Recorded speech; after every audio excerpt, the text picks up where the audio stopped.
tardes tengan todos ustedes, queridos amigos y amigas, hermanas en la fe y personas que nos están sintonizando este domingo 28 de marzo. Esperamos que este fin de semana haya sido de gran bendición para todos ustedes y que la semana que viene también sea de una gran ayuda para su crecimiento personal y espiritual. A nombre del Ministerio Redefensa, que ustedes ya saben, pertenece a la Iglesia Evangélica Los Peregrinos San Luis Potosí, les damos un cordial saludo y muchas gracias por acompañarnos. Pues bueno, nos encontramos en este momento de manteles largos porque se encuentra con nosotros otro gran experto que nos va a hablar acerca de un tema muy importante.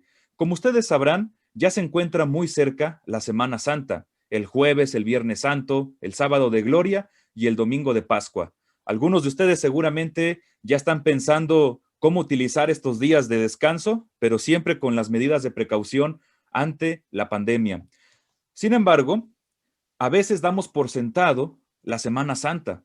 A veces ya ni siquiera reflexionamos qué significan estos días santos. ¿Por qué nos dan estos días laborales para que nosotros los tomemos libremente? ¿Qué significado tiene en la vida de las personas el hecho de que haya habido una crucifixión o una resurrección de Cristo? ¿Sí? Porque la Semana Santa no tiene sentido si no se explica a la luz de los hechos de la pasión de Cristo. Y en este momento vamos a estar hablando acerca de un episodio específico de la pasión. En este caso nos referimos a la crucifixión de Jesús.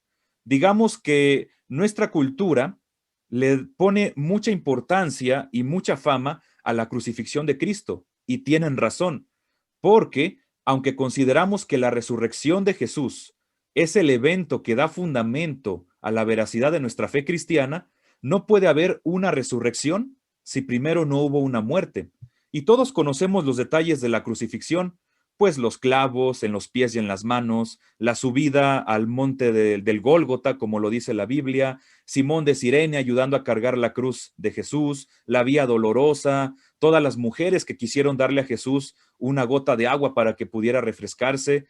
Y atrás de eso hay toda una serie de hechos, como el juicio de Pilatos, como el juicio ante el Sanedrín, Cristo orando en el jardín del Getsemaní, que todos nosotros en mayor o menor medida ya conocemos, pero que es importante que nos hagamos la pregunta: ¿el relato bíblico, tal cual como lo conocemos, es verídico desde la perspectiva de la historia, de la arqueología y de la cultura? Puede haber algunas reflexiones a partir de otros sistemas de creencias de otras religiones, como por ejemplo el Islam, que señalan que Jesucristo no fue crucificado, ¿sí?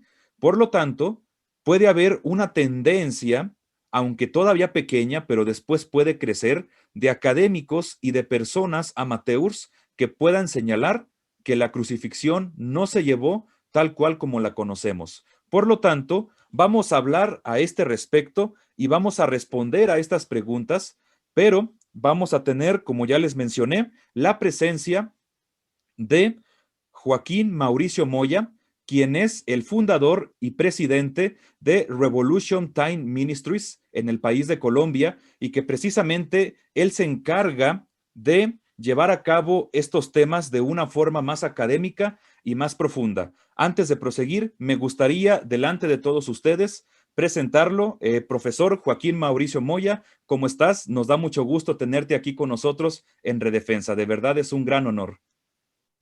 Hola David, muchísimas gracias, el honor es mío, gracias por la invitación, es un placer estar aquí con ustedes. Muchísimas gracias otra vez. Ustedes que nos están sintonizando, de verdad que aprovechen el conocimiento, la experiencia y las reflexiones del profesor Moya, porque lo que él tenga que decir está sustentado académicamente. Y vamos a darle preámbulo a esta entrevista que precisamente se llama La crucifixión de Cristo, su autenticidad histórica, arqueológica y cultural. Joaquín, antes de entrar de lleno en el tema que nos interesa, perdón, ¿podrías por favor comentarnos un panorama acerca de ti, a qué te dedicas y en qué consiste este ministerio de Revolution Time Ministries? Bueno, Revolution Time Ministries es una organización cristiana reformada trabajamos por la Gran Comisión y la defensa de la fe. Estamos comprometidos con esto. Tenemos varios ministerios, entre ellos tenemos nuestra estación de radio online 24 horas que está funcionando, que se llama Nexus Estéreo. Tenemos también el ministerio Go Missions, que se encarga de oración, intercesión y movilización de la iglesia por las misiones y también por la iglesia perseguida. Y también tenemos nuestra academia, RTM Academy, Revolution Time Ministries Academy, que es nuestra academia de apologética. Aquí ofrecemos varios programas en apologética cristiana, como es el programa en apologética histórica, apologética científica, teologías y desafíos contemporáneos. Y se le ofrece al estudiante una amplia formación en la apologética desde todos los campos, desde todas las disciplinas y desde luego cuando terminen los estudiantes de hacer de estudiar estos programas en apologética, se les entrega su certificado, su diploma, que pueden presentar directamente en la Universidad Bautista de Luisiana en los Estados Unidos, para que les sean homologados estos estudios y estos créditos académicos para que puedan terminar su licenciatura en estudios bíblicos o su diploma en teología, si así lo desean. Excelente. Bueno, estimados amigos y amigas que nos están sintonizando, esta es una excelente opción. Si ustedes han tenido la espinita de profundizar más en sus estudios de apologética, pueden ustedes considerar la oferta educativa que presenta Revolution Time Ministries. Denle, por favor, una navegada en internet a esta página de esta academia y yo creo que ustedes van a poderse ver muy interesados en lo que les ofrece. Saben, y todos los que hemos tratado de buscar contenido de calidad en estos temas, saben lo difícil que es poder tener acceso a estos materiales y en español. Así que Revolution Time Ministries, si no me equivoco, Joaquín, ofrece desde las perspectivas de la ciencia y la Biblia hasta temas de arqueología y de historia, todo a partir de los cursos que ustedes ofrecen, ¿verdad? Así es, de hecho yo en la academia soy profesor de historia del cristianismo, historia de la Biblia y también en arqueología bíblica. Entonces ahí me van a encontrar también como profesor de estas materias, entre otras materias que también van a poder ver dentro de nuestros programas. Está filosofía, lógica y fe, ciencia y fe, Dios y el problema del mal, Jesús y la veracidad de los evangelios, fundamentos teológicos, entre otros cursos que también manejamos dentro de nuestros programas. Y también, por ejemplo, en el programa de Teologías y Desafíos Contemporáneos, van a poder aprender no solamente lo que es la historia, creencias y prácticas de diferentes religiones, como es el Islam, el hinduismo, el budismo, el judaísmo, sectas como los Testigos de Jehová, por ejemplo, mormones, masones, entre otros, sino también van a aprender cómo poder crear puentes entre ellos y ustedes para poderles presentar el evangelio y asimismo en lo que es la tarea de la apologética poder estar preparados para dar una respuesta a todo aquel que lo llegue a demandar. Entonces, pues desde luego nuestros profesores, ninguno aquí se las sabe todas, no somos omniscientes, no tenemos infinita sabiduría, pero cada uno da lo mejor de sí para que la iglesia esté enteramente capacitada para lo que tiene que hacer, para el desafío que demanda la Gran Comisión y la defensa de la fe. Excelente. Bueno, ya tenemos aquí estos datos adicionales y la gran variedad de cursos que se presentan en Revolution Time Ministries. Y hablando acerca de ti un poquito más, por ahí me he llegado a enterar de que tú diriges grupos voluntarios de Latinoamérica para realizar ciertas actividades arqueológicas en un sitio arqueológico del país de Israel. ¿Es cierto? ¿Nos podrías comentar un poquito acerca de esto? Claro que sí, ya voy a cumplir prácticamente 2 años de ser coordinador de voluntariado en excavaciones arqueológicas para Telesafi en Israel. Esa es la zona conocida en la Biblia como el Gad de los Filisteos, el bíblico Gad de los Filisteos, la nación de Goliat. Este lugar ha sido excavado durante más de 20 años. Las excavaciones ya son dirigidas directamente por el arqueólogo de la Universidad de Bar-Ilan, Aren Maher, y yo me encargo de la que es la parte de América Latina para coordinar las excavaciones, coordinar a los voluntarios que han de viajar a ese lugar. Ahora, en el momento estamos un poco restringidos por todo el tema del COVID. Digamos que el año pasado pues no se pudo viajar, de hecho cancelaron las excavaciones. Este año no las cancelaron, pero hay un poco de restricción. Por el momento hay comunicado de la Universidad de Barilán, que son los encargados de dirigir este proyecto arqueológico, Ok. de que nadie que no haya sido vacunado va a poder participar, al menos por el momento, este Mm. año, de las excavaciones en ese lugar. Entonces, está un poco restringido, entonces por eso no lo hemos movilizado tanto por redes, no hemos convocado tanto por redes, pero bueno, ahí estamos esperando que esto pueda pasar. De pronto que el próximo año no haya tantas restricciones, al menos para América Esperemos. Latina, y que esta vez podamos viajar. Ok. Esperemos en Dios que las medidas se vayan relajando para que se puedan seguir realizando este tipo de actividades muy importantes. Y bueno, sabemos de que Joaquín Mauricio Moya es confiable en todo lo que va a decir, sobre todo si consideramos todas las figuras de Star Wars que tiene detrás. Si a alguien le gusta Star Wars, seguramente es una persona con una palabra veraz. Ustedes ya lo saben, estimado público. Y ahora sí vamos a comenzar con las preguntas que nos atañen al tema principal de la crucifixión de Cristo. Pero antes de hablar acerca de la crucifixión como tal, primero es necesario considerar si el conocimiento histórico es posible. Ustedes sabrán que vivimos en un mundo relativista donde se cuestiona si existen verdades absolutas.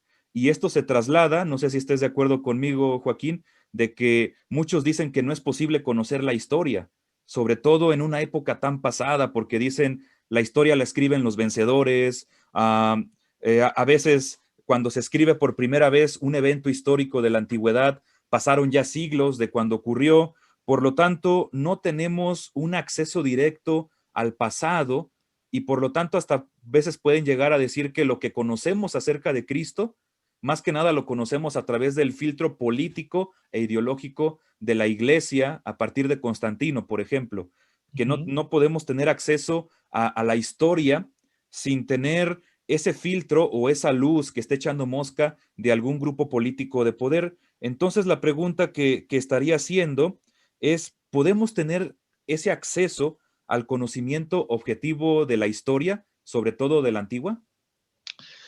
Bueno, aquí hay un punto crucial en cuanto a la palabra objetivo. Hay que revisar bien este término.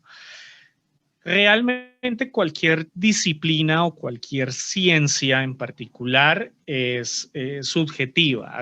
A qué me refiero yo con esto? ¿Sí?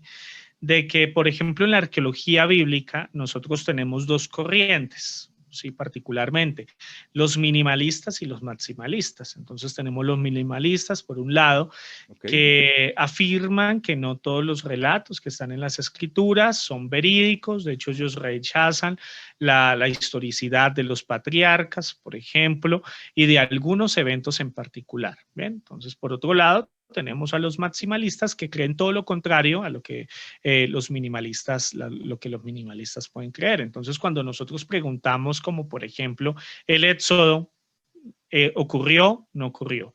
¿El diluvio ocurrió? No ocurrió. Depende a quien tú le preguntes, él va a dar su respuesta. Es Okay. como si habláramos acerca de la existencia de Dios. Si tú le preguntas a un ateo, él te va a decir que no, te puede presentar de pronto sus evidencias, te puede presentar sus pruebas, en fin, creíbles o no, igual tiene como su postura, igual puede llegar a presentarte las pruebas. De hecho, si tú ves un debate entre John Lennox y Richard Dawkins, cada uno presenta sus pruebas. ¿Sí? John Lennox es cristiano, Richard Dawkins es ateo, ambos son de la misma universidad, ambos son contemporáneos en cuanto a la edad. Ambos tienen sus estudios, tienen sus maestrías, sus doctorados, en fin, tienen su experiencia, cada uno en su campo, ambos son científicos y ambos te van a presentar sus pruebas a favor o en contra de una postura en particular, ¿sí? Al final del debate, eres tú quien decide finalmente aquí qué creer, ¿sí? ¿Qué pruebas aceptas, qué pruebas no aceptas? ¿Sí? Por eso es que nosotros, por ejemplo, en la academia, en lo que es filosofía, lógica y fe, enseñamos también que la ciencia no riñe, y la filosofía no riñe, y la lógica no riñe con la fe. ¿sí? Que eso también es un concepto errado. Creer que todo el que estudia filosofía es ateo, todo científico es ateo. ¿Sí? Que todo cristiano apeló a un suicidio psicológico, un suicidio intelectual. Entonces soy cristiano y no acepto la ciencia. No, realmente nosotros tenemos muy buenos científicos y filósofos cristianos, de hecho, creyentes, algunos teístas, otros deístas. Bien.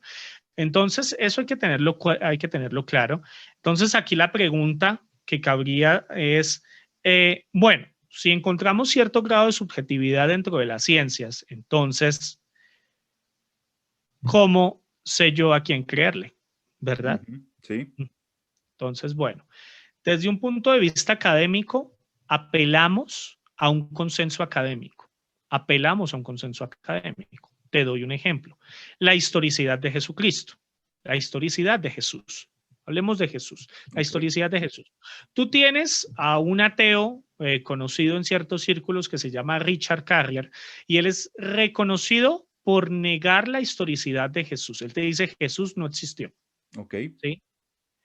Pero por otro lado tienes un consenso académico que está compuesto por agnósticos, ateos, budistas, hinduistas, cristianos, judíos, en fin, que te dice Richard Carrier se equivoca. Jesús sí existió y estas son las pruebas, estas son las evidencias, estas son las referencias. Si no quieres leer la Biblia, las referencias extrabíblicas, las fuentes extrabíblicas que tenemos a favor de la historicidad de Jesús. Entonces, ¿qué dice el consenso académico? Que Jesús existió. Ok. ¿Sí? Que creas o no que Jesús es Dios, que es la segunda persona en la Trinidad, que hizo milagros, etcétera, etcétera. Eso ya es aparte, pero el caso es que Jesús existió. Por ejemplo, Antonio Piñero, que frecuentemente tiene debates escritos con Richard Carrier, Ok. Antonio Piñero dice, Jesús existió, Richard, y estas son las pruebas, estas son las evidencias. Yo no creo que Jesús sea Dios, ni que haya resucitado que otros, que tienen también su postura, pero en cuanto a Jesús, pero ninguno te niega que Jesús haya existido. Bien, entonces aquí es donde nosotros vemos, hay pruebas y evidencias objetivas. El hecho de que el científico no sea objetivo, Ok. que tenga cierto sesgo por sus creencias personales, no quiere decir que la prueba o que la evidencia no sea objetiva.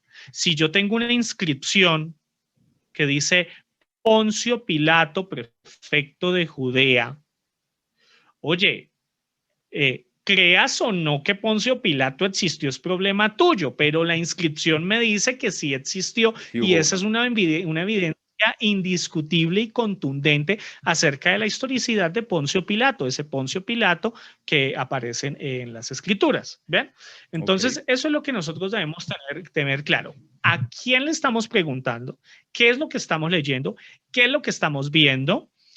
Pero asimismo, con el fin de ser objetivo, debemos ir a las fuentes, como siempre coloco yo en mi hashtag, de regreso a las fuentes. Debemos ir de regreso a las fuentes para verificar y para comprobar si lo que estamos viendo, leyendo o escuchando es verdad o no. Ok.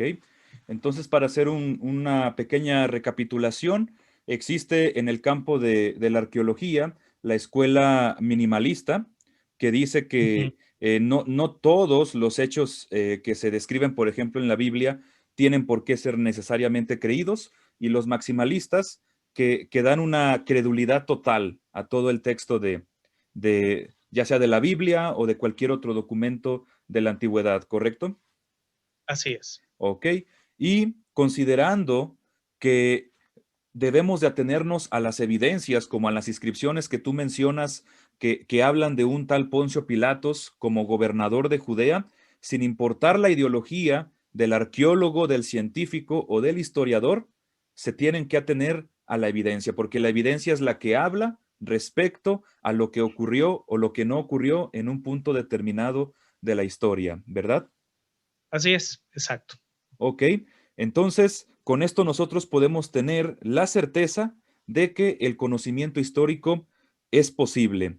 Muchas gracias por la respuesta a esta pregunta tan importante y necesitábamos plantear primero esta posibilidad epistemológica de lo que ocurrió en el pasado. Y ahora tenemos una frase muy popular entre los cristianos que dicen que la fe cristiana es una religión basada en la historia, que se sustenta a partir de esta. ¿Qué significa esta frase tal cual? ¿Y cómo hace la diferencia entre el cristianismo y con esta frase que tiene y con el resto de otras creencias religiosas? ¿Cómo se diferenciaría? Pues mira, sin lugar a dudas, el cristianismo, de hecho, mira, no solamente el cristianismo, cualquier cosmovisión religiosa tiene su historia. Ok, Tienen sus fundadores, tienen sus precursores, incluso tienen sus mártires, tienen sus representantes, tienen sus dioses, tienen, ¿sí? Entonces, tiene su sistema teológico, de hecho. Entonces, eso lo tiene en común independientemente la religión, secta, movimiento que tú sigas, lo tiene. ¿Sí? Decir que el cristianismo es solamente histórico, nada más, pues sí, o sea, yo no te lo voy a discutir. O sea, sí, el cristianismo es histórico, pues desde luego que sí, igual que cualquier otra cosmovisión. ok, Que se limite o que las bases del cristianismo sean meramente históricas, eso ya es otra cosa, ¿sí? Digamos que el cristianismo es distinto en la naturaleza de sus afirmaciones y tiene un valor que le da la razón, la inteligencia y la evidencia, ¿sí?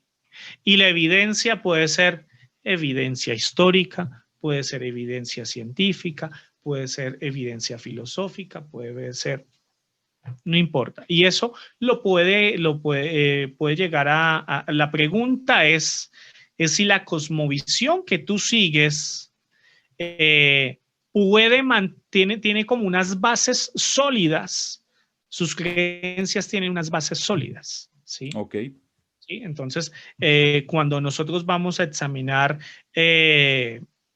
temas como, por ejemplo, de identidad, cuestiones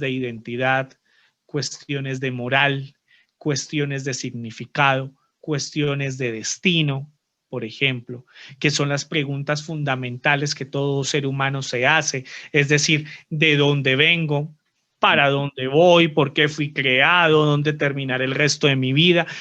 ¿Cuáles deben ser las pautas que yo debo seguir para que moralmente esté bien? ¿Sí? ¿Cuáles son esas normas que me deben regir? Bien. Entonces, la pregunta es esa. Entonces, ahí es donde nosotros examinamos cada una de las religiones, qué respuesta tienen frente a estas cuestiones de origen, de significado, de moral, de destino, ¿verdad? sí, Entonces, por ejemplo, el ateísmo que te dice que simplemente somos producto de una casualidad, somos víctimas del azar, no hay significado en nuestras vidas, cada quien se labra su propio destino, ¿verdad? Nadie realmente pensó en mí para crearme, simplemente lo que soy yo soy víctima de un conjunto de átomos y sí, ya, es lo que soy. Finalmente, la identidad del ser humano se reduce ¿a qué? A un conjunto de átomos, partículas, sustancias y demás. Bien.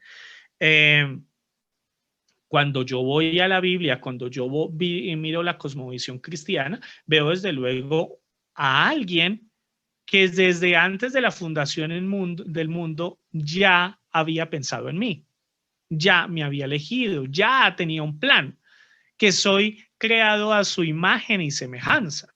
¿Mm? así es, Entonces, ahora dirán, bueno, pero ambas cosmovisiones te ofrecen una respuesta. sí, Sí, pero la pregunta es aquí, ¿cuál de ellas te brinda esa, esa identidad? Porque vivimos en un mundo de posverdad y vivimos en un mundo de pluralismo religioso, es ¿cierto? correcto, sí, Eh, pero, pero la gente, independientemente de la cosmovisión que tú sigas, está continuamente buscando la verdad. Quiere buscar la verdad. David busca la verdad, yo busco la verdad, ¿sí? ¿Es Y correcto? busco realmente algo que no solamente me ofrezca una respuesta como por dármela, porque a mí cualquiera me puede dar respuesta, pero cuál de esa respuesta me ayuda o me aporta mi identidad, cuál esas respuestas tienen verdadero significado, porque eso es lo otro, hay respuestas que son carentes de significado.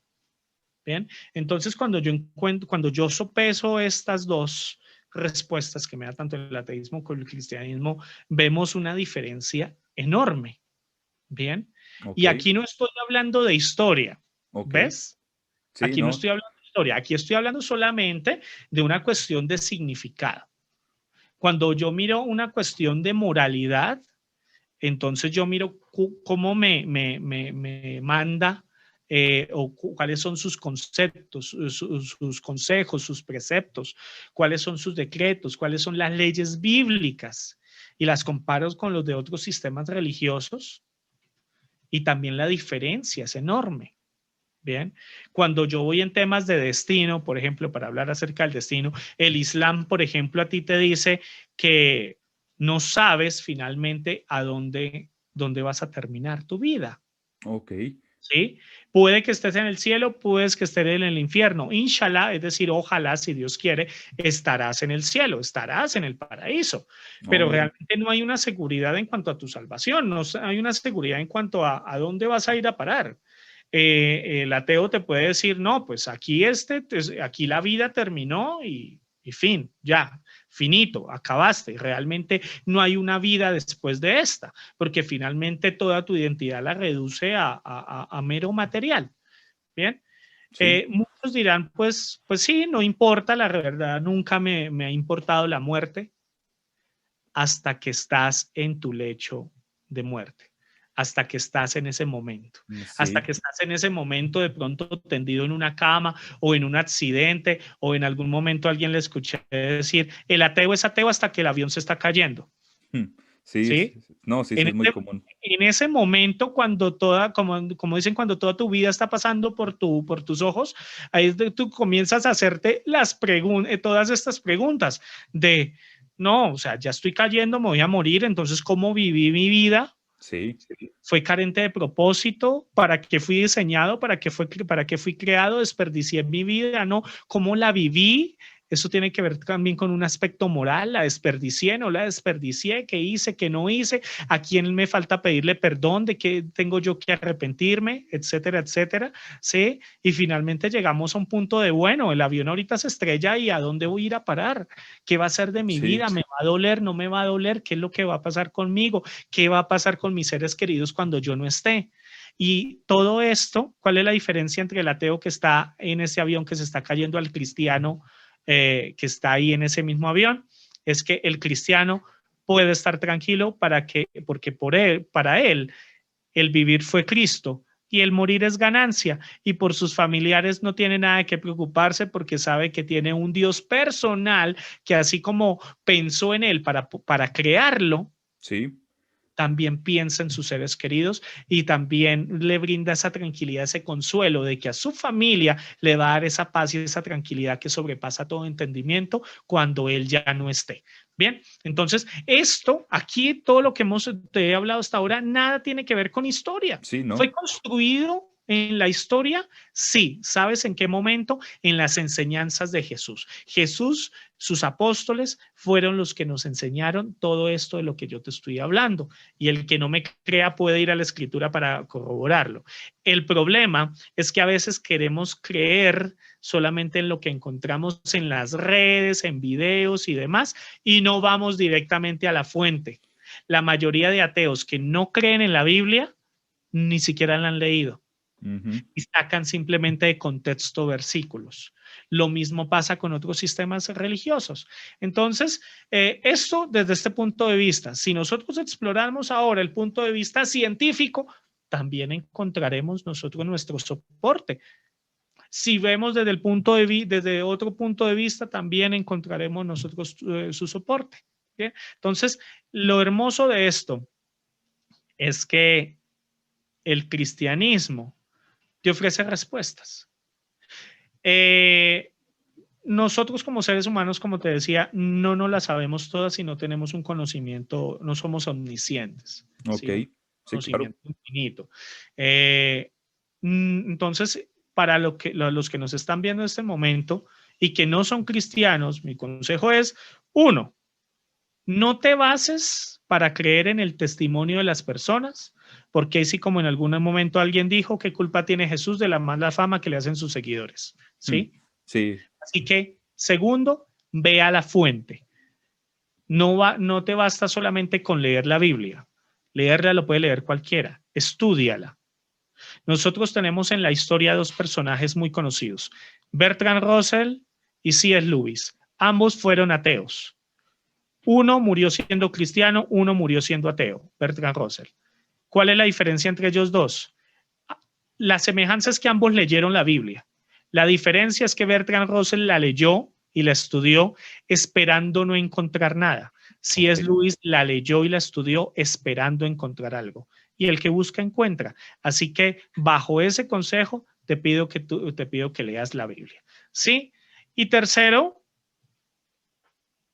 busca. Si quieres evidencia, si quieres pruebas, las vas a encontrar. Pero recuerda que la ciencia, la filosofía y demás están limitadas. Están limitadas. ¿Por qué?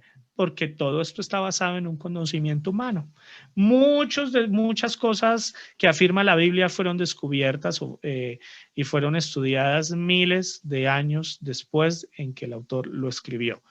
Y oh sorpresa, que cuando llegó la evidencia, el autor ya había muerto, pero la evidencia logró soportar lo que nosotros encontramos en la escritura. Excelente. Después de este magistral caso en donde combinas toda esta parte de la cosmovisión, de los sistemas de creencias, dando una respuesta a las interrogantes de la vida, de cómo el cristianismo responde a estas preguntas y aterrizándolo en la veracidad histórica de las afirmaciones del cristianismo, no nos queda más que regresar a la figura de Jesús. Como tú lo mencionaste, todas estas respuestas son atendidas a partir de lo que Jesucristo enseñó y de lo que después los apóstoles o los apologistas o los padres apostólicos enseñaron acerca de él en toda esta tradición. Por lo tanto, la figura de Jesús se vuelve muy importante y como tú mencionaste, hay algunos académicos como Richard Carrier y otros que a pesar de la evidencia y el consenso de los demás académicos, aún siguen negando que existió un ser humano llamado Jesús en la región de Nazaret. Por lo tanto, me gustaría pedirte que de una forma breve nos pudieras dar algunas dos o tres evidencias de la historicidad de Jesús, de que hubo un hombre llamado Jesús en tal región, en tal tiempo, y que puede confirmar lo que dice la Biblia. Por favor. Bueno, realmente personas con el nombre Yeshua, ¿sí? O Jesús, o Josué, o Jesús, ¿sí? Porque es que a veces tenemos unas disputas y unos debates y unas discusiones, la verdad, por el nombre Jesús. Entonces no le digas Jesús, dile Yeshua. Entonces el otro le dice, así no se dice Yehoshua. Y otros dicen, no, pero es que era griego, entonces dile Jesús. Entonces hay un debate ahí frente al tema a veces del nombre. No, simplemente mira, Jesús. ¿Sí? O Okay. si tú te sientes cómodo con decirle Jesús, dale. Si te sientes cómodo con decirle Yeshua, pues dale. Digamos que no nos enfrasquemos en estos temas. Ok. Y cuando nosotros vamos al estudio de este Jesús histórico, cuando nosotros vamos a buscar el nombre de Jesús en esa zona, es que hubo muchas personas que se llamaban Jesús. ¿Sí? En Sí. algún momento la National Geographic, creo que fue la Discovery Channel, hizo un documental sobre la tumba de Jesús y que habían encontrado un osario que tenía una inscripción que decía Jesús, hijo de José, y adentro habían unos huesos. Entonces fue todo un documental sensacionalista hablando acerca de los huesos de Jesús y en fin. Mm. Entonces, la verdad es que era un nombre muy común. O sea, si yo te pregunto, en la iglesia donde tú te congregas, ¿cuántos David hay? Seguramente tú no eres el único, ¿sí? ¿Cuántos Carlos hay? Seguramente no va a ser el único No. Carlos. Lo mismo pasa en aquel tiempo. Este Jesús no era el único Jesús. Bien, entonces hay que tener primero en cuenta esto. Bien, entonces, segundo, el estudio ahora del personaje de Jesús, aquel que fue, aquel que tuvo un ministerio, aquel que murió crucificado y aquel que resucitó, este Jesús, Jesucristo. El campo de estudio es muy amplio y muy diverso. Nosotros, como te decía, tenemos quienes niegan su divinidad, como quienes dudan de su resurrección, pero la mayoría, el consenso académico puede estar de acuerdo en algo, y es que Jesús de Nazaret existió. Por ejemplo, el historiador John Dixon, él decía lo siguiente. Tomé nota aquí de algunas frases, y él dice lo siguiente: lo que el público percibe sobre lo que los historiadores piensan de la persona de Jesús se ve completamente influenciado por el pequeño porcentaje de académicos que dicen que casi no sabemos nada. Su trabajo es llamativo y por lo tanto relevante. Entonces, tenemos un pequeño porcentaje de académicos que niega la. ¿Cómo podemos nosotros revivir la vida de Jesús? A partir de las fuentes, tanto de las fuentes cristianas, como por ejemplo los evangelios, ¿sí? Los padres de la iglesia, bien, como también de fuentes no cristianas. Y encontramos en realidad 11 recursos en la literatura mayormente, y pues no mencionaré esos 11 recursos aquí, porque bueno, digamos que el tiempo en las redes es un poco breve, pero te mencionaré algunas. Por ejemplo, Tácito, que fue el mayor escritor de la antigua Roma, en los anales de la Roma imperial, él escribe lo siguiente: los cristianos tomaron su nombre de un hombre llamado Cristo, quien durante el imperio de Tiberio había sido mandado a ejecutar por orden del procurador Poncio Pilato. Entonces, aquí para un momento. Vamos a ver qué dice la arqueología. En la arqueología encontramos en el año 68, si no estoy mal, se encontró una piedra con una inscripción que hablaba de Poncio Pilato, prefecto de Judea. En esos mismos años 60 se encontraron una serie de anillos y monedas y restos, y en fin, que hasta hace 2 años se completó su estudio y uno de los anillos era el anillo de Poncio Pilato. Mira. ¿Sí? Pero aquí hay algo curioso, y es que hasta los años 60 nadie creía, no teníamos evidencia arqueológica que Poncio Pilato haya existido, por lo que muchos se atrevieron incluso a negar la historicidad de Poncio Pilato. Y algunos decían, Poncio Pilato no existe, no hay evidencia arqueológica. Aquí tiene su anillo, aquí tienes monedas acuñadas bajo su mandato, y aquí tienes una estela, una piedra encontrada en Cesarea Marítima en los años 60, que data del año 30 después de Cristo, es decir, Jesús todavía estaba vivo cuando esa piedra, o más bien vive entre nosotros, cuando esa piedra se levantó. Entonces ahí tienes la evidencia. Entonces, bueno, sigo con lo que dice aquí Tácito. Esta terrible superstición, es decir, el cristianismo, aquí nos damos cuenta que Tácito no era cristiano y creía que el cristianismo era una superstición. Bien. Era contrario, ¿verdad? Exacto. Así conocida hasta el momento, se extendió de nuevo no solo en Judea, origen de este mal, sino que también en la ciudad de Roma, donde llegan y se celebran todas las cosas atroces y vergonzosas que hay en todo el mundo. Solo encuentras en los anales de la Roma imperial, que fueron escritos entre el año 56, fueron escritos por Tácito, año 56, año 120 después de Cristo. Bien, estamos hablando que son menos de 100 años entre el evento o entre el personaje que existió y la referencia, menos de 100 años, incluso estoy hablando de unos 50 años aproximadamente, si te digo menos. Ahora, Josefo. Es otra de las evidencias que nosotros tenemos, de una de las fuentes extrabíblicas, y pues ante esto debo decir que la mayoría de los expertos, la mayoría de académicos creen que esta descripción es fiable, la que les voy a leer, bien, a pesar de haber sido editada por un escriba cristiano posteriormente. ¿Sí? Comúnmente se lee el texto que fue editado posteriormente por un escriba cristiano, pero muy pocos leen el registro como original, por así llamarlo. El registro original dice lo siguiente: en aquella época vivió Jesús, un hombre sabio, Él fue quien realizó las sorprendentes hazañas. Estas sorprendentes hazañas son descritas como milagros, ¿sí? Eso es lo que significa sorprendentes hazañas. Y era maestro. Se ganó a muchos judíos y a muchos griegos. Cuando Pilato, al escuchar las acusaciones de los hombres de mejor reputación entre nosotros, porque era judío, él era judío, Sí. lo condenó a ser crucificado. Aquellos que primeramente lo amaban no renunciaron a su afecto por él, y el grupo de cristianos que se llamaban así por él todavía no ha desaparecido. Ok.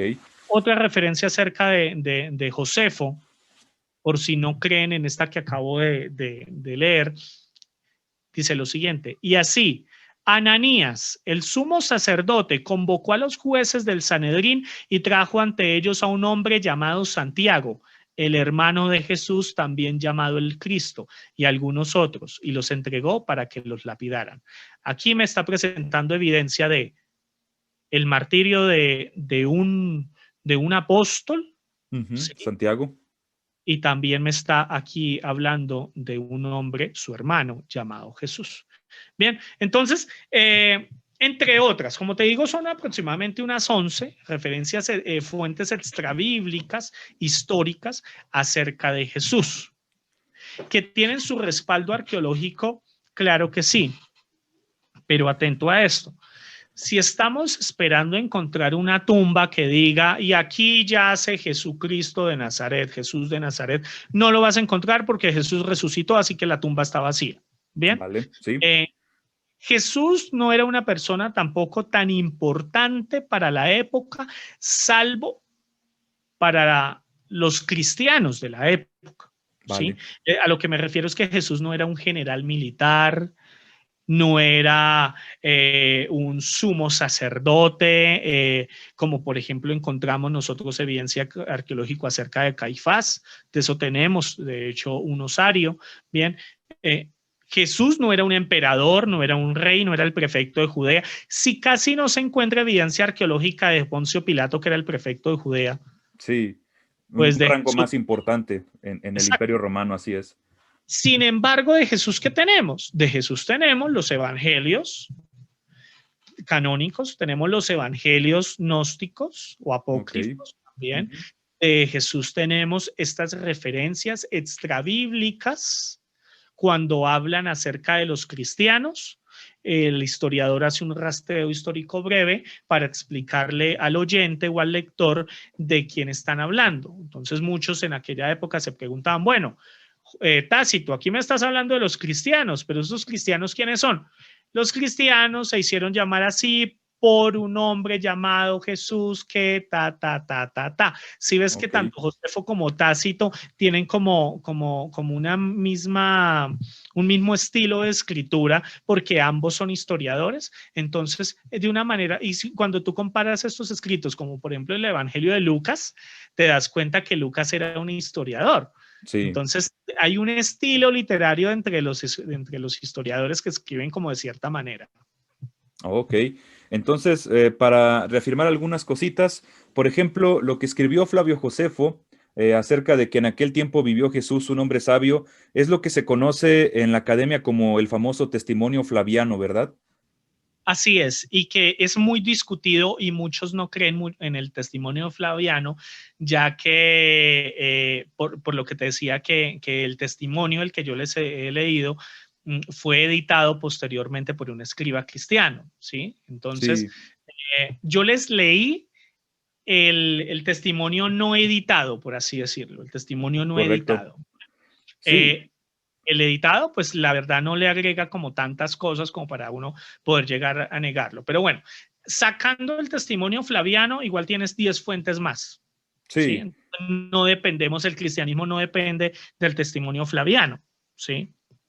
No, y como dices, tenemos a Tácito y tenemos, por ejemplo, a Plinio el Joven y a otras fuentes que seguramente quien guste ya buscarlas de una manera más exhaustiva, las va a poder encontrar. Están en muchos libros, están en muchas páginas de internet donde ustedes pueden tener acceso. Y algo muy importante, estimado público, es que estas fuentes, estos datos que se nos dan acerca del Jesús histórico, son dadas, por ejemplo, por personas que estaban en contra del cristianismo y que no tendrían motivos para hablar acerca de estos movimientos como el cristianismo si es que no hubieran existido. Entonces, aquí tenemos una fuente muy confiable respecto a la existencia de Jesús. Y bueno, entrando en el tema acerca de la pasión de Cristo, ya por aquí, Joaquín, nos has mencionado algunos testimonios arqueológicos y también históricos, por ejemplo, de Caifás, por ejemplo, de Poncio Pilatos, que fueron personajes fundamentales en la pasión de Cristo. Y sabemos de que antes de que Jesús fuera crucificado, primero tuvo que pasar ante un juicio ante el Sanedrín, que era, digamos, el cuerpo legislativo jurídico de los judíos en ese tiempo y que lo juzgaron a Cristo y que después lo llevaron con Poncio Pilatos para el juicio romano. Y obviamente, pues cada una de estas historias tiene sus detalles. Así que la pregunta sería, ¿qué nos puede decir la historia, la arqueología o la cultura respecto a la autenticidad de estos dos juicios, de los judíos y ante Poncio Pilatos? Claro que sí, digamos que nosotros tenemos evidencia tanto histórica como arqueológica frente a lo que tú estás hablando, de cómo se hacían los juicios. De hecho, era habitual ponerle un cartel al reo crucificado. La Ok, arqueología, eso se conoce como el titulus crucis, y la arqueología ha descubierto, de hecho, otros títulos crucis de la época, que estos carteles colgados en las crucifixiones romanas, ¿sí? La manera en cómo fue flagelado Jesús, tenemos también evidencia histórica y arqueológica también acerca del tema, cómo era crucificado. Mira, nosotros no teníamos evidencia arqueológica hasta hace unas décadas, no teníamos evidencia arqueológica de crucifixiones en el primer siglo. ok, Todo se sabía simplemente porque historiadores hablaban acerca de crucifixiones, pero no teníamos evidencia arqueológica, ni se sabía cómo se crucificaba. Pero se descubrió en Israel una tumba. En esa tumba habían unos osarios. Unos osarios son como unas cajas donde depositan allí los huesos. Pasado un año de haber fallecido en estas tumbas familiares, generalmente las personas pudientes, las personas ricas o un estatus social alto, ellos tenían unas tumbas familiares. Entonces, imagínate estas tumbas como una recámara con camas de piedra, ¿sí? ok, Y debajo de estas camas de piedra tenían como unas cámaras más pequeñitas donde hay muchas cajas o vasijas, en fin, donde depositaban allí los huesos. Entonces, tendían, como vemos nosotros en algunas películas, tendían ahí el fallecido ok, y pasado un año, los huesos eran depositados en estos osarios y estos osarios eran guardados aquí debajo en la tumba para que quedara libre esa cama para el siguiente miembro de la familia que falleciera. ok, ¿Sí?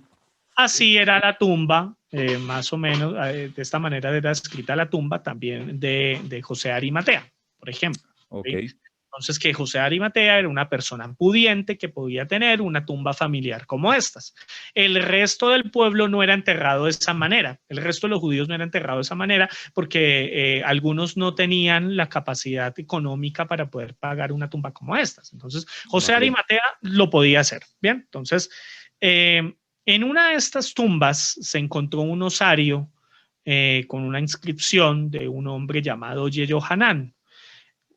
Y cuando destapan esta urna, este osario, se dan cuenta que hay varios huesos y entre ellos hay un hueso de un talón traspasado por un clavo.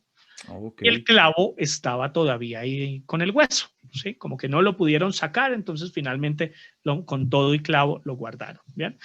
Entonces ahí tenemos nosotros la primera evidencia de un crucificado en Israel en tiempos de Jesús, en el primer siglo. excelente, Es la primera evidencia arqueológica. Obviamente esto derrumba un montón de mitos Entre ellos, Jesús no pudo haber sido sepultado porque los crucificados eran llevados a una fosa común. Entonces los crucificados no podían ser sepultados. Ujú. Acá tenemos evidencia de que hubo excepciones. Y Ya, acá tenemos evidencia de un crucificado que fue sepultado en una tumba parecida a la que tenía José de Arimatea, una tumba familiar. Y si eso sucedió con este hombre, ¿por qué no pudo haber ocurrido también con Jesús? claro. Jesús Esto viene también. a autentificar el relato de José de Arimatea y la tumba, ¿verdad? Donde pusieron a Jesucristo.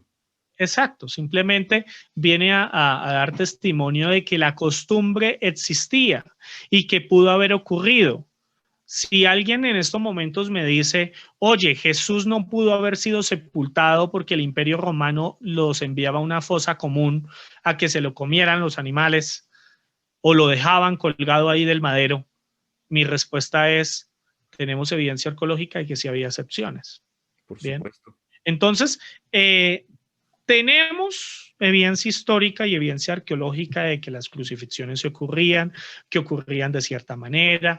Tenemos de que el sentenciado era enviado a flagelación. Bien, sabemos cómo era el flagelo. Generalmente eran unas tiras de cuero y en las tiras de cuero iban insertadas unas bolas, unas bolitas de plomo y unos huesos de carnero para que cuando el golpe cayera sobre el sentenciado y retirara el flagelo, desgarrara la piel. Los Ok, huesos que estaban ahí incluso desgarraran la piel. Sabemos que el sentenciado era colocado hacia abajo, no de pie, no sentado, sino inclinado ok. sobre un poste para que la persona que estuviera torturando, que estuviera flagelando al sentenciado, no se desgastara tanto, no se cansara tanto en medio de la flagelación, sino y que también pudiera caer con fuerza, por la fuerza de la gravedad, pudiera caer el flagelo a la espalda del sentenciado. Entonces sabemos cómo era esto. Y de hecho tenemos también, sabemos desde el punto de vista de la medicina, qué fue lo que tuvo que enfrentar Jesús, ¿sí? También la medicina nos dice por qué lloró sangre en el huerto de los olivos, ¿sí? Cómo se llama esa sintomatología. Sabemos cuánta es la distancia que tuvo que recorrer Jesús con el madero El madero. hasta el lugar donde iba a ser crucificado. Entonces, todo este tipo de cosas lo sabemos. De hecho, en el curso de arqueología bíblica, en el último módulo que lo dedicamos al Nuevo Testamento, yo les presento un análisis histórico-médico de la muerte y crucifixión, o más bien de la pasión de Cristo. Ok. Por ejemplo, me estaba acordando, nomás por poner una pequeña ilustración, algunos académicos han sacado que lo que Jesús llevaba en la Vía Dolorosa hasta llegar al Monte de la Calavera era solamente un palo, ¿verdad? Una estaca grande desde donde a el condenado se le colgaba y ahí moría, lo cual vendría un poquito a cuestionar lo que se menciona acerca de que Jesús, la imagen clásica de Jesús crucificado, ¿no? Con un travesaño también.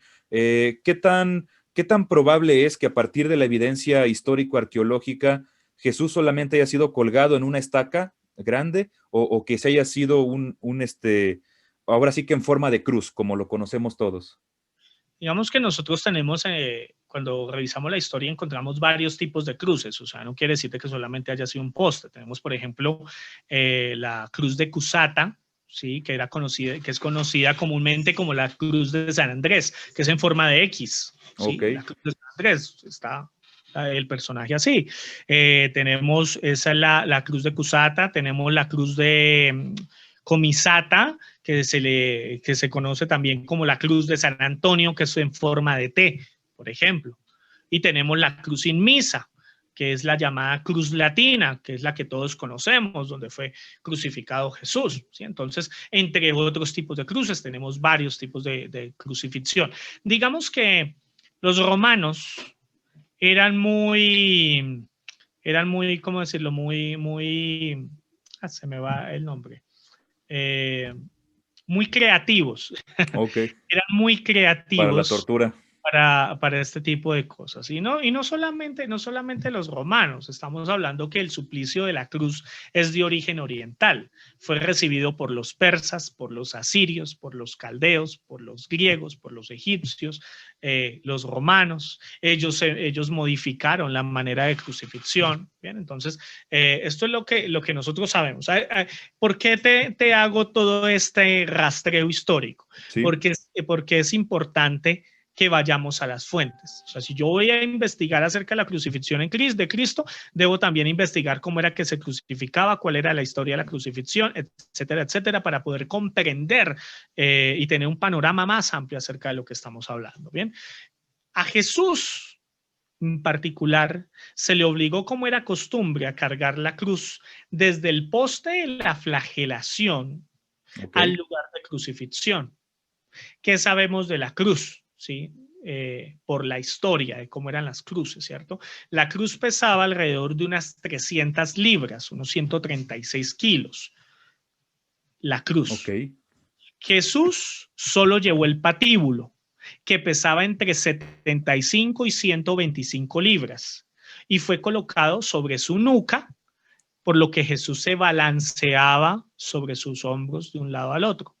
ujú, Entonces, con agotamiento extremo y debilitado por todo lo que ya había pasado en el Huerto de los Olivos, por ejemplo, cuando estaba llorando sangre, lo que estaba pasando allí en el poste de flagelación, lo que te acababa de comentar, tuvo que caminar con todo esto encima. Aparte de esto, tuvo que cargar este patíbulo un poco más de medio kilómetro, entre 600 y 650 metros, para llegar al lugar del suplicio, que en arameo se conoce como el Gólgota, que es equivalente en hebreo a Gulgolet, que significa lugar de la calavera, ya ok, que era una protuberancia rocosa que tenía cierta semejanza con un cráneo humano. Entonces de ahí el nombre, ujú. ¿no?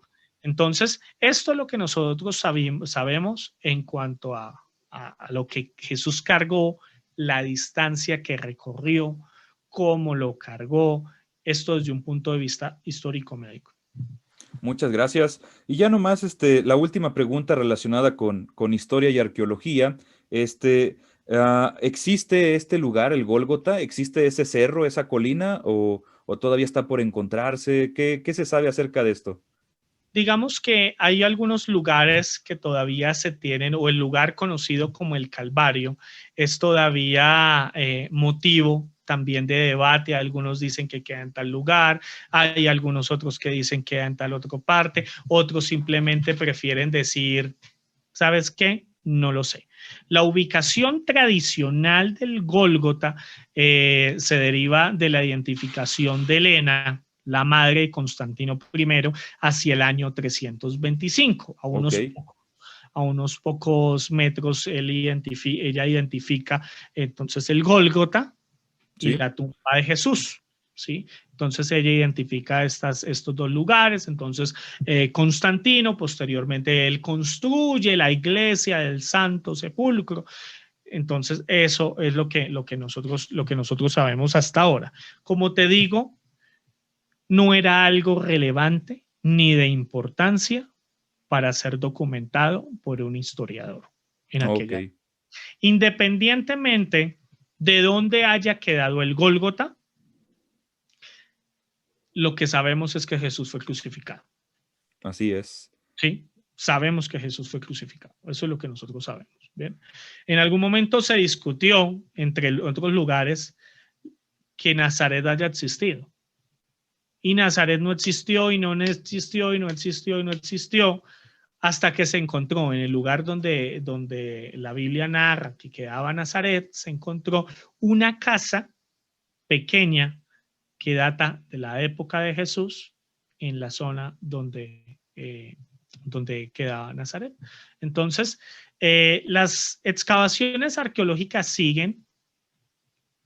Yo creo que no vamos a terminar nunca de Ujú, encontrar cosas, ¿sí? De descubrir cosas. así es. Eh, que es finalmente lo bello de todo esto. Por ejemplo, cuando hablamos nosotros de Egipto, Zahi Hawass, que es un egiptólogo muy reconocido, él dice que solamente el 30% de Egipto ha sido excavado. Falta un 70% por excavarse, imagínate esto. No, Nos, hombre. todos sabemos que existió una figura llamada Nefertiti, Ujú. pero no se ha encontrado la tumba de Nefertiti, ni Vale, tampoco no se ha encontrado solamente inscripciones, vale. documentos, pero nadie cuestiona que Nefertiti haya existido. Así es. Con Jesús tenemos documentos, tenemos referencias, tenemos fuentes, pero si hay quienes discuten que Jesús haya existido. La pregunta es ¿por qué? Porque quizá, como en algún momento lo dijo Stephen Hawking cuando hablaba acerca del origen del universo, él decía quizá algunos descartan la posibilidad de que el universo tenga un comienzo porque les huele a religión, Ya. ¿sí? Esto también pasa. Tú puedes citar la frase de Mahatma Gandhi, de Buda, de cualquier otro, y todo el mundo te lo va a aplaudir. Cita una frase de Jesús, una frase de la Biblia, y la Ujú. gente te va a decir, uy, no, religión, no me compartas tu cristianismo. Sí, eso es lo que vemos hoy en este mundo, desafortunadamente.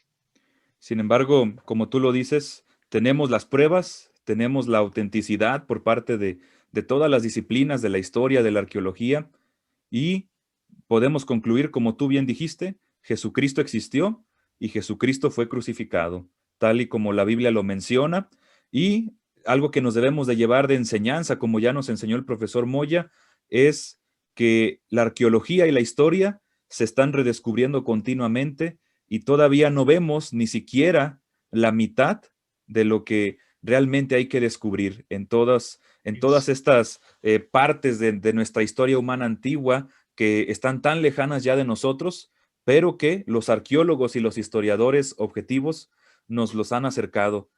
Muchas gracias, estimado Joaquín, por esta magistral entrevista que tú nos has dado, por todos estos datos arqueológicos que obviamente nos faltaría tiempo, nos faltaría hasta un semestre, yo creo, para poderlas ver detenidamente, o quizás Sí. años, y tú lo sabes porque tú diriges una academia. Y hablando otra vez acerca de esto, porque imagino que muchos seguramente se conectaron durante la mitad o ya hasta el final de esta entrevista y se perdieron quizás el inicio. Entonces, estimado Joaquín, ya para finalizar, ¿nos podrías dar otra vez un breve panorama de tu academia? Si de casualidad por ahí hay algún congreso que venga de parte de tu institución, ¿cómo podemos buscar el RTM Ministries? ¿Cómo podemos pagar un curso? Si nos pudieras dar una breve explicación acerca de esto. Claro que sí, toda la información la encuentra acerca de los cursos, eventos y demás. Nos pueden seguir en redes sociales. El ministerio lo encuentran como Revolution Time MD Ministries. Ok, Nos encuentran tanto en Facebook como en Instagram como en Twitter. Me pueden encontrar a mí por mi nombre, Joaquín Mauricio Moya G, en cualquier red social o como @Joaquín M. Moya G. Me encuentran en Facebook, Twitter, Instagram, Facebook, Twitch. También estoy en Twitch todos los sábados a las ok. 7 de la noche, hora Colombia. Estoy haciendo unos programas por Twitch que se llaman De Regreso a las Fuentes, un diálogo entre la cultura y la fe. Y también por medio de nuestra página web www.rtmacademy.org. Ok, Así, de esta manera nos encuentran también. Ahí tenemos todos nuestros cursos. Ahorita el 13 de abril comienza un curso sobre Islam que dicto yo, un curso de hinduismo y budismo que dicta el profesor Simón Villalobos ok. y un curso sobre filosofía, lógica y fe que da el profesor Diego Cleves. Tenemos estos 3 cursos que comienzan ahorita el 13 de abril. Del 22 al 25 de abril tenemos un congreso, el primer congreso latinoamericano Misión Ismael sobre evangelismo y apologética al mundo musulmán, que va a ir del 22 al 25 de abril. El congreso es totalmente gratis, las sesiones todas son gratis, solo Excelente. tienes que entrar a la página e inscribirte. ¿Cuál es la página? www.rtmacademy.org // Misión Ismael, o entren simplemente a la página y por ahí lo buscan, que ahí lo encuentran también. Excelente. No, pues vamos a estar al pendiente de este congreso de Misión Ismael, porque el Islam cada vez va adquiriendo, perdón, una mayor relevancia en la cultura occidental y pues bueno, necesitamos tener respuestas también para esto, sobre todo si en algún momento Dios nos permite encontrarnos con una persona que profesa esta fe o que se siente atraída por esta fe. Este congreso va a ser de mucha ayuda. Así que les invitamos a que se tomen unos minutos para que revisen esta página, esta academia, y que ustedes puedan convencerse de tomar estos cursos que van a ser de gran provecho a su vida espiritual. Y bueno, estimado profesor Joaquín Moya, te agradezco bastante tu presencia en este momento. Gracias por la paciencia y por todos los datos que nos diste, los cuales vamos a interiorizar y que esto influya para que tengamos más seguridad de a quién le estamos creyendo y que esto incremente nuestro asombro, así como en este momento yo me he asombrado y seguramente muchos de los que están viendo, nuestro asombro y nuestra adoración a Dios. A partir de lo que la ciencia y la historia nos dicen, podemos también adorar a Dios. Estimado Joaquín, te agradezco mucho nuevamente y que tengas excelentes éxitos a lo largo de todas las nuevas actividades que vas a estar emprendiendo. Que Dios te bendiga mucho y muchas gracias. Muchas gracias a ti, David. Un abrazo a todos, Dios los bendiga. Muchas gracias y a todos los que nos están sintonizando, les agradecemos que nos hayan visto en este día domingo, que descansen, que tengan una muy bonita noche y que Dios bendiga su semana. Estén pendientes para siguientes entrevistas y para siguientes eventos por parte del Ministerio Redefensa. Que Dios les bendiga y que tengan muy buenas noches.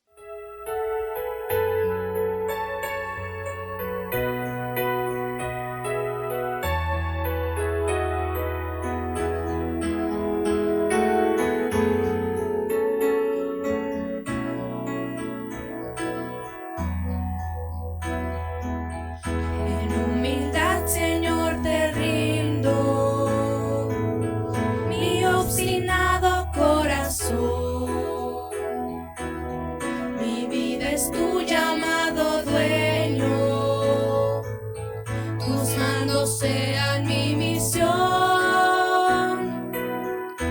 controla mi vida, Señor, anhelo tener tu favor, tu voluntad y perdón, tesoros me son, pon sabiduría en mí.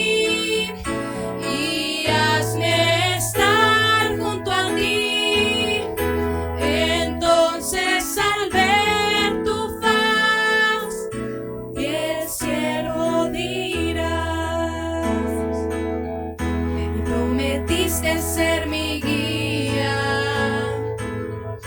acompañando mi andar.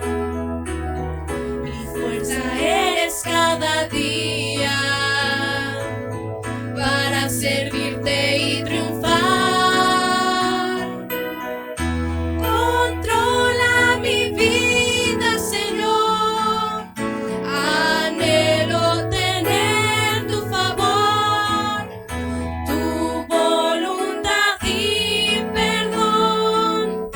Tesoros me son, pon